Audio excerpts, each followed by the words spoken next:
membahas tentang SLE atau yang sering kita dengar dengan istilah lupus. World Health Organization atau WHO mencatat jumlah penderita lupus di dunia hingga saat ini mencapai 5 juta orang dan setiap tahunnya ditemukan lebih dari 100.000 kasus baru. Sistem Informasi Rumah Sakit atau SIRS Online tahun 2016 terdapat 2.166 pasien rawat inap yang didiagnosis penyakit lupus. Tingginya angka kematian akibat lupus perlu mendapatkan perhatian khusus karena 25% atau sekitar 550 jiwa meninggal akibat lupus pada tahun 2016. Sebagian besar penderita lupus adalah perempuan dari kelompok usia produktif yaitu 15 sampai dengan 45 tahun. Meskipun begitu, laki-laki, anak-anak dan juga remaja juga dapat mengalami lupus. Nah, di sini saya akan menjelaskan tentang apa itu SLE.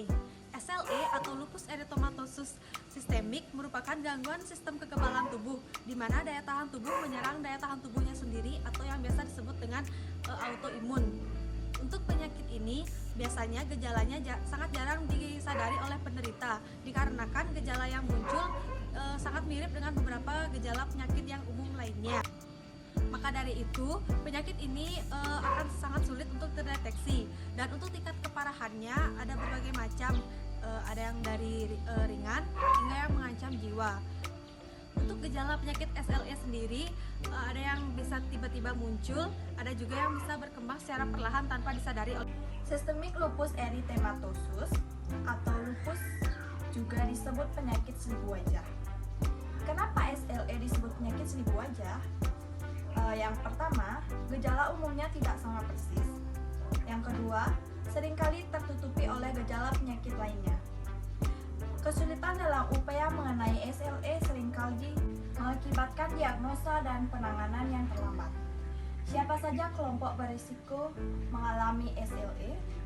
Yang pertama, riwayat keturunan. Yang kedua, pengaruh lingkungan. Yang ketiga, ada kaum wanita usia 15-45 tahun. Penyakit autoimun yang paling banyak dikenal adalah lupus atau SLE. Penyakit ini didasari atas terbentuknya autoantibodi terhadap sel tubuh kita sendiri. Bagaimana mekanisme atau proses terjadinya penyakit lupus ini? Oleh karena itu, pada kesempatan video ini kita akan membahas patogenesis dan patofisiologi atau proses terjadinya penyakit lupus atau SLE. Saya Cecep, selamat datang di Cai Herang.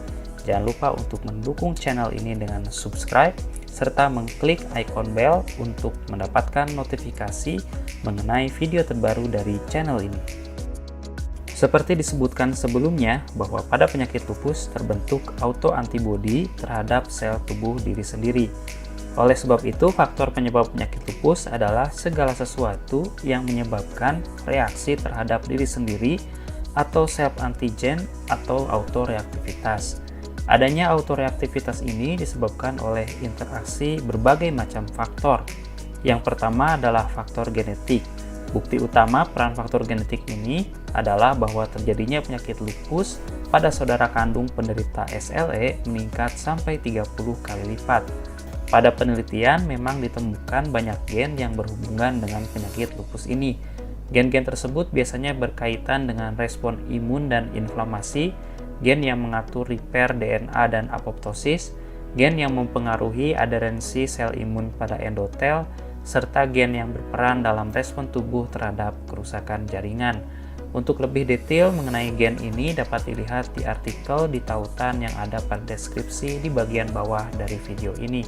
Selain genetik, faktor epigenetik juga berperan dalam terjadinya penyakit lupus. Perbedaannya, apabila genetik berkaitan dengan perubahan sequence dari DNA, maka epigenetik adalah perubahan ekspresi gen yang disebabkan selain perubahan sequence DNA ini. Proses ini seperti reaksi metilasi DNA, modifikasi post-translasional dari protein histon, dan sebagainya. Berikutnya adalah faktor lingkungan. Sinar ultraviolet atau virus tertentu seperti Epstein-Barr virus diketahui dapat mencetus flare atau perburukan dari SLE. Pada umumnya, faktor lingkungan berperan sebagai pencetus. Artinya, pada individu yang memiliki kerentanan genetik terhadap penyakit lupus, maka faktor lingkungan menjadi penentu apakah kerentanan genetik pada orang tersebut dapat bermanifestasi menjadi lupus atau tidak. Selain sinar ultraviolet dan virus, faktor lain yang diketahui menjadi pencetus lupus adalah rokok serta obat-obatan tertentu yang dikenal dapat menyebabkan drug-induced lupus seperti prokainamid, beberapa antivirus, biologic agents, dan lain-lain. Selanjutnya, faktor jenis kelamin dan hormonal. Tidak dapat dibantah lagi bahwa sebagian besar penderita penyakit autoimun termasuk lupus adalah wanita. Hal ini diduga berkaitan dengan peran hormon yaitu estrogen. Pada model penyakit lupus pada binatang, diketahui bahwa hormon estrogen dan prolaktin dapat memicu penyakit lupus. Hal ini diduga bahwa kedua hormon ini meningkatkan maturasi sel limfosit B yang autoreaktif. Faktor yang terakhir adalah faktor imunologis. Lupus dikenal sebagai penyakit yang didasari oleh mekanisme imun adaptif yang dipegang oleh sel T helper dan sel B. Namun saat ini sistem innate immunity juga berperan dalam terjadinya lupus. Sel dendritik plasmacytoid dan toll-like receptor diduga berperan dalam hilangnya toleransi tubuh terhadap sel antigen. Pada bagian video selanjutnya kita akan melihat bagaimana tahap-tahap munculnya autoantibody dan bagaimana keempat faktor ini saling berhubungan. Tahapan pertama dari terjadinya lupus adalah adanya paparan lingkungan yang menyebabkan kerusakan sel dan memicu terjadinya apoptosis atau kematian sel terprogram. Sebelumnya disebutkan bahwa faktor lingkungan seperti sinar ultraviolet dan virus seperti EBV dapat mencetuskan lupus. Prosesnya adalah bahwa kedua faktor ini dapat memicu kerusakan sel, khususnya bagian DNA. Sel-sel yang mengalami kerusakan dapat memulihkan diri. Namun apabila kerusakannya parah atau tidak bisa diperbaiki, maka sel akan menjalani proses kematian sel terprogram atau apoptosis. Disinilah faktor gen mulai berperan. Pada individu tertentu, proses repair gen berlangsung kurang baik atau respon tubuh yang terlalu besar. Hal ini mengakibatkan sel yang mengalami kerusakan pada individu ini lebih mudah mengalami apoptosis, sehingga kerusakan jaringan yang terjadi lebih banyak. Apoptosis ini menimbulkan banyak sisa sel yang mati. Sisa-sisa apoptosis ini menyebabkan banyak bagian sel atau antigen protein dalam sel terekspos keluar sel. Antigen ini misalnya antigen inti atau nukleus berupa dsDNA, histon, SM, U1RNP, dan Rho. Antigen sitoplasma juga berupa Rho, serta antigen membran seperti kardiolipin, fosfolipid, dan antiplatelet. Sisa-sisa sel ini akan segera dikerumuni oleh komplement serta sel-sel pembersih seperti makrofag. Pada orang normal, proses ini berjalan dengan cepat dan nyaris tidak menyisakan sedikit pun antigen yang berceceran di lingkungan sel. Tetapi pada individu tertentu, terjadi gangguan pada proses ini, lagi-lagi akibat masalah kinetik. Pada individu tersebut, proses apoptosis ini menimbulkan banyak sisa antigen. Sisa antigen ini kemudian menarik sel lain, terutama dari kelompok antigen presenting cell atau APC, contohnya sel dendritrix atau Langerhans. Sisa dari apoptosis ini diambil oleh APC dan kemudian diproses untuk diolah dan dipresentasikan bersama molekul permukaan sel MHC kelas 2. APC yang sudah siap kemudian akan berpindah ke kelenjar getah bening. Sisa apoptosis juga merangsang jenis sel dendritik yang lain, yaitu sel dendritik plasmacytoid untuk mengeluarkan interferon alfa. Interferon ini juga mendorong agar mekanisme pemrosesan antigen oleh APC berlangsung lebih cepat. Setelah proses aktivasi sel APC oleh sisa apoptosis, maka sel ini akan berpindah ke kelenjar getah bening. Di KGB, APC membawa sisa antigen apoptosis yang telah diolah dan dipresentasikan pada molekul permukaan sel, yaitu MHC kelas 2 atau Human Leukocyte Antigen. APC kemudian mempresentasikan antigen ini ke sel T helper atau CD4 yang imatur. Adanya rangsangan dari APC ini menyebabkan sel T helper berdiferensiasi menjadi C helper, terutama T helper 2. T helper ini kemudian berinteraksi dengan sel limfosit B imatur melalui reseptor TCR dan koreseptor CD40. Selain itu, T helper juga mengeluarkan interleukin 21 yang ditangkap oleh sel B imatur. Adanya interaksi ini membangkitkan sel B yang imatur untuk aktif dan membelah diri. Hasil pembelahan diri kemudian berdiferensiasi lebih lanjut menjadi sel B memori atau sel plasma. Sel plasma inilah yang sangat aktif memproduksi antibodi yang sesuai dengan antigen yang dibawa oleh APC. Karena antigen yang dibawa APC berasal dari apoptosis sel tubuh, maka antibodi yang dihasilkan adalah berupa autoantibodi yang menyerang tubuh dan sisa apoptosis. Autoantibodi beserta kompleks antigen antibodi yang dihasilkan juga akan menjadi umpan balik positif ke sel B untuk memperkuat proses maturasi dan diferensiasi sel B sehingga rantai proses pembentukan autoantibodi menjadi semakin kuat. Kemudian kita akan berlanjut membicarakan mengenai patogenesis atau proses kerusakan jaringan yang terjadi pada SLE. Sel normal dalam tubuh akan segera dikenali oleh antibodi. Hal ini kemudian akan mengundang sel imun lain seperti sel limfosit sitotoksik beserta makrofag untuk mendekat dan kemudian menyerang sel tubuh tersebut. Autoantibodi juga akan mengaktifasi sistem komplement.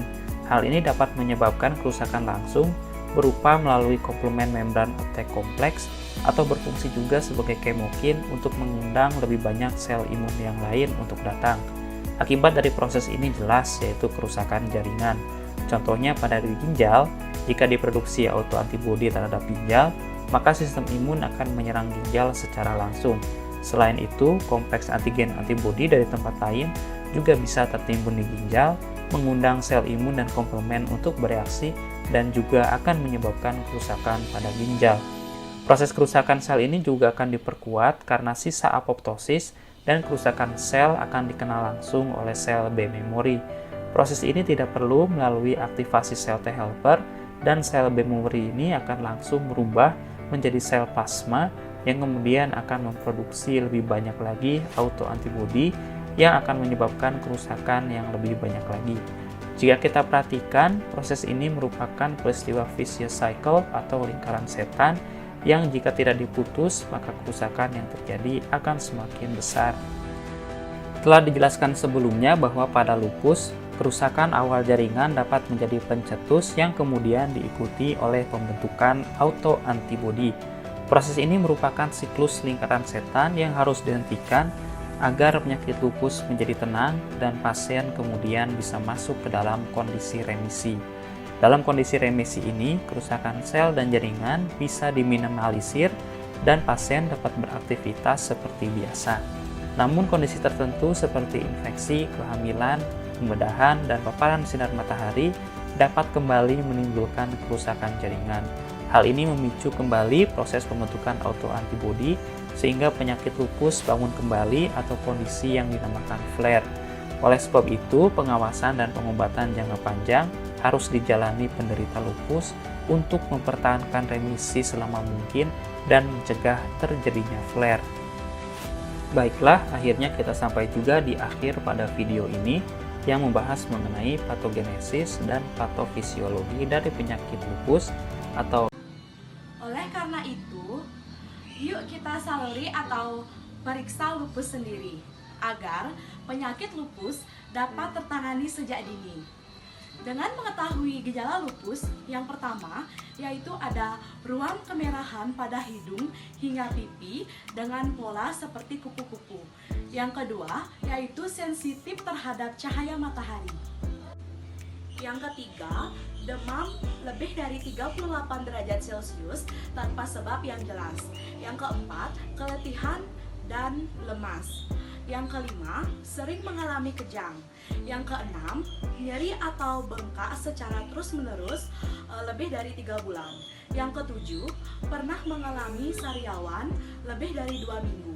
Yang ke-8, sesak atau nyeri dada selama beberapa hari. Yang ke-9, pendarahan yang tidak jelas. Dan yang ke-10, rambut rontok yang berlebihan dengan sebab tidak jelas. Jika Anda merasakan 4 atau 10 gejala tadi, segera konsultasikan ke dokter di pelayanan kesehatan terdekat, baik itu puskesmas maupun rumah sakit. Nah, penyakit lupus merupakan penyakit yang tidak dapat sembuh, tapi dapat dikendalikan jika penanganannya sejak dini.